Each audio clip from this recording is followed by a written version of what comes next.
Johnny Hallyday, vous faites votre rentrée à Paris après 2 ans d'absence.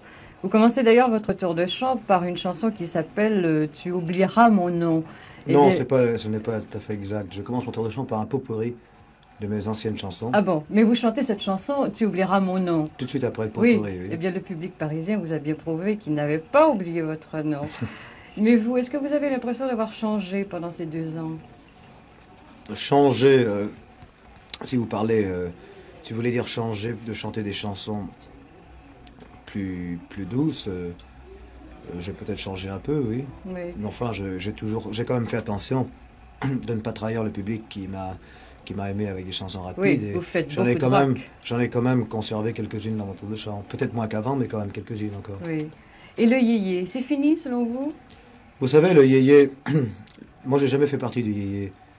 Euh, c'est stupide à dire, parce que pour des gens qui ne connaissent pas ce que veut dire de la musique rhythm and blues, sitôt qu'il y a une batterie, c'est de la musique yéyé Oui. pour eux. Mais pour moi, yéyé, je n'étais pas, je n'étais pas tout à fait dans la musique yéyé, parce que c'est la musique qui est venue après moi, les yéyés. Oui, d'ailleurs, vous l'avez dit, vous avez dit le yéyé, c'est pas moi. Alors, qu'est-ce que c'est, vous? C'est chanteur de rock, quoi? J'ai commencé avec du rock, oui, et puis ensuite je me suis basé beaucoup plus vers la musique rhythm and blues, la musique comme on l'a fait à Harlem, par exemple. Oui, Oh, d'ailleurs, pardon? oui, je sais, d'ailleurs, pour vous avoir entendu dans une boîte de nuit, que vous êtes un très, très bon interprète de blues. Vous avez fait un disque, d'ailleurs, m'avez-vous dit?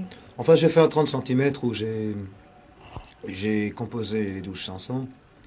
Et sur les 12 chansons, il y en a deux qui sont typiquement rhythm and blues. Et là, à la fin du mois, enfin après l'Olympia, je vais faire un 45 tours qui s'appelle Johnny Hallyday chante le blues. Et pourquoi ne connaît-on pas ce disque, ces disques-là? Au Canada, Oui. eh bien parce que ce disque vient de sortir en France, il y a à peine 15 jours qu'il est sorti, et on ne le trouve même pas encore partout en France. Alors, ce sera assez Oui, difficile quand on est déjà au c'est une Canada. excellente raison. Oui. Johnny Hallyday, on vous voit toujours entouré de beaucoup de personnes que certains appellent votre cour. On voit des gens qui entrent et qui sortent de votre loge constamment. Est-ce que c'est indispensable à votre personnage ou est-ce que c'est parce que vous avez beaucoup d'amis? Non, c'est que dire que j'ai beaucoup de gens qui travaillent pour moi. Euh, j'ai tout d'abord des amis, des vieux amis à moi, et puis ensuite j'ai mon secrétaire, j'ai mes musiciens, enfin il y a beaucoup de monde qui travaille autour de moi. Et comme j'ai horreur du genre de chanteur vedette, dans ma loge, il n'y a que moi qui y rentre, elle est ouverte à tout le monde et tout le monde y rentre ou en sort comme il a envie. Vous avez beaucoup d'amis? Bon, j'en ai deux, trois Oui. très bons que je considère comme mes meilleurs amis, oui. Qui sont-ils? Je ne veux pas que vous les nommiez. Si, je Ce- peux vous les nommer. non, ce sont des chanteurs, des gens du Absolument métier? pas, non. Moi, mon meilleur copain, c'est mon plus vieux copain. Ça fait 15 ans que je le connais. On a été élevés dans la même rue, dans le même quartier à Paris. Et il est toujours resté mon copain. On se voit pour ainsi dire tous les jours. Et puis j'en ai d'autres qui sont des copains que je connais depuis 2 3 ans qui travaillent avec moi. Est-ce que vous êtes un homme gay dans la vie? Ça dépend les moments. J'ai mes moments de gaieté, j'ai mes moments de sérieux comme tout le monde. On a souvent l'impression que vous avez un peu la nostalgie du temps où vous étiez un blouson noir. Oh, Est-ce que c'est absolument pas. vrai? J'ai passé du bon temps. Je n'ai jamais été vraiment blouson noir. Je suis né dans un quartier à Paris où, pour ainsi dire, tous les garçons qui y sont nés ont été plus ou moins blouson noir, puisque je suis né à Pigalle.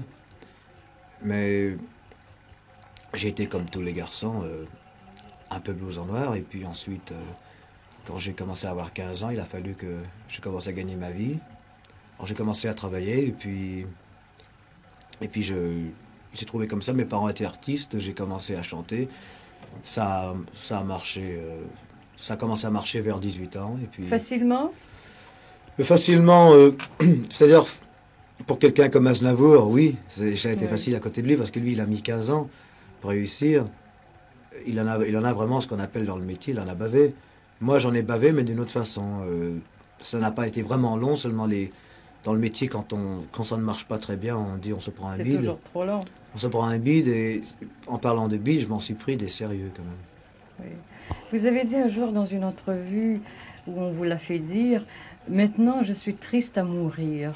Pourquoi est-ce que vous ne vous amusez plus maintenant? Bah, d'abord, je n'ai jamais dit ça. Alors êtes-vous triste à mourir? Euh, non, admettons simplement que je ne suis pas vraiment, je ne suis pas vraiment, je n'ai pas un caractère très drôle. Je suis, je pense beaucoup trop, je suis un peu masochiste sur les bords. Alors, Je croyais que c'était le privilège des femmes, ça.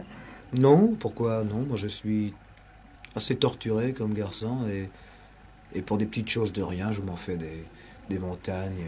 Oui, d'ailleurs, on a souvent identifié votre personnage à celui de James Dean. Est-ce que vous trouvez que vous avez quelque chose de semblable? Absolument pas, parce que je ne connais pas James Dean, je regrette, parce que ça a été pendant très longtemps mon acteur favori, mon idole même. Euh, je ne peux pas me comparer à lui parce que je ne le connais que d'après ses films, et c'est très possible que James Dean, en dehors de ses films, ait été quelqu'un de totalement différent des rôles qu'il qu'il jouait à l'écran. Vos fans vous appellent Johnny le roi. Alors Johnny le roi, dites-nous, est-ce que les rois sont heureux? Écoutez, je ne sais pas si je suis un roi, non, je suis un chanteur, et puis dans mon métier, j'essaye de faire le mieux que je peux. Je suis heureux et je suis malheureux comme tout le monde, ça dépend.